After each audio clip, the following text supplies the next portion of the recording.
So, but then they saw me doing things and kind of being proactive in my decisions, and they saw me going for it, and they were like, well, if this is what you want to do, we just want you to be happy.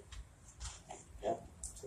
Any other stories? Well, since my parents are both artists, my dad is a professional musician and toured on the Dream Girls, went on tour with Dream Girls during the 80s. They were both supportive of my creative ambitions, no matter what they were from a young age. But at a certain point, they just told me that, hey, if this is what you want to do, that's great, but you have to do it 110%. It has to be your life. You have to eat it, sleep it, breathe it. Yeah. So Good. I think My family was supportive with everything I do, except they just, like Jennifer said, they didn't know anyone connected to the entertainment industry, so to them it was kind of a little iffy, like, okay, I hope this works out for you. And I think up until this point, my dad is here today, so he can vouch for me, for my family. Because I made it on the planet. Stand up. Ryan, thank you for believing in her future.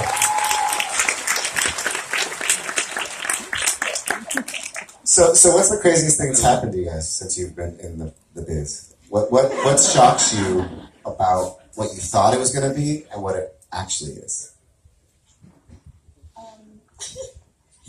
I was just looking at you first, but you don't have to answer this. You can go in any order. Good. I mean, it shouldn't have been a shock, but it was. It was the lack of diversity and just not seeing people that look like me behind the doors and like in the business side. Like I said, it shouldn't have, but it did still shock me, and it made me a little uncomfortable. But I feel like I have to go through that in order to like open the doors for other people who do look like me, and eventually they can come into the design area.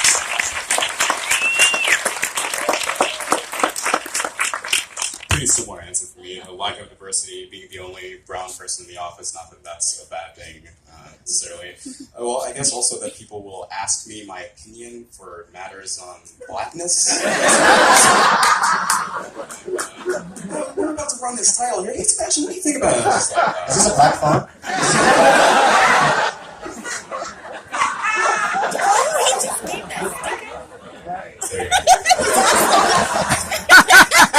Yes. I haven't had any crazy And can you experiences. speak louder in the mic? I was just told, so hold a little closer to your... I haven't had any crazy experiences. I think being behind the scenes and not dealing with celebrities and then actually meeting them like they're literally just regular people. I guess that wasn't much of a shock to me, but it was kind of a wake-up call in a way. They're just like you and I, so yeah. That's usually on page 12 of Us Magazine. They're just like us. They're shocked. That's good to see in 3 dimensions, for sure. Any surprises? Okay. We have a couple minutes left. What stories would you like to see most that are not being told today? I asked you where you professionally wanted to be, but if you could leave behind stories that you don't see and feel out there today, what stories do you think you'd like to leave behind in your careers in the entertainment industry? I feel like, one of the stories that I would love to leave behind is sort of the emotional traumas that a lot of Mexican American immigrants go through while they're living here in Los Angeles or just anywhere in the United States. And I love how I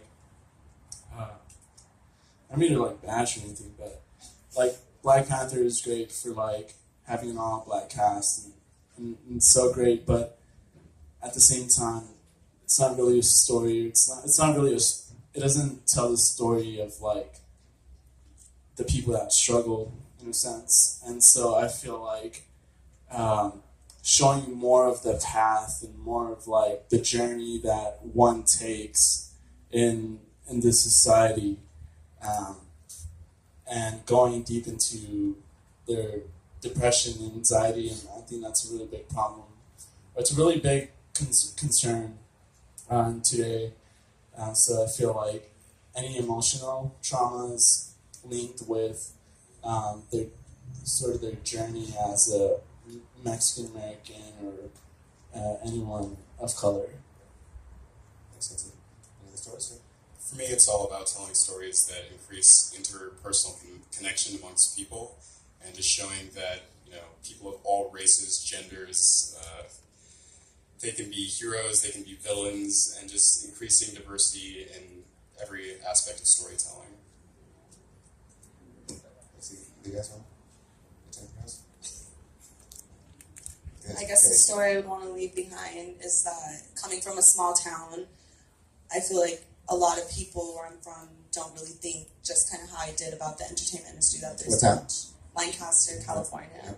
And that if you have the ambition, and thankfully for programs like this, with the connection, it just happens and you just have to push yourself to do it. For me, it's about telling stories where minorities are quirky and mysterious and all these adjectives, because I feel like we're closed into like very stereotypical characters, like crossing borders and drugs, and it's like that's not what we all do. Like we're all the same. We all have similar experiences, and it's important that we can see each other like that on the screen as well. Well, that is what the investment is ultimately about giving voice and power to what you can bring. And we're so excited you were brave enough to share yourself with this very controversial and decently well-behaved audience today. But I want to thank you all for what you're doing and who you will be, and stay connected with each other and connected with your cohort. And you will always be the first cohort, as I said when we first got together. I think that's comes with great opportunity and great responsibility as well. So let's thank our entire thank you, Ed Secretary, Lily, to Sebastian, and Jennifer. Awesome. I'd just like to give a quick shout out to my parents that come around through San Antonio. Sarah Bill on the Johnson. Give me a camera. Give me a camera. You're still in the whole thing, so I got to come back. Here we go. Okay, there you go. Roll the banter off your phone. That's the other side. Someone else captured it. I got it there. Okay, let's do that one more time. Take two. All right, round of applause. All right, for Sebastian's parents. Awesome. There you go. All right, you guys can leave the stage. Billy Chun, and I'm going to introduce next. He is our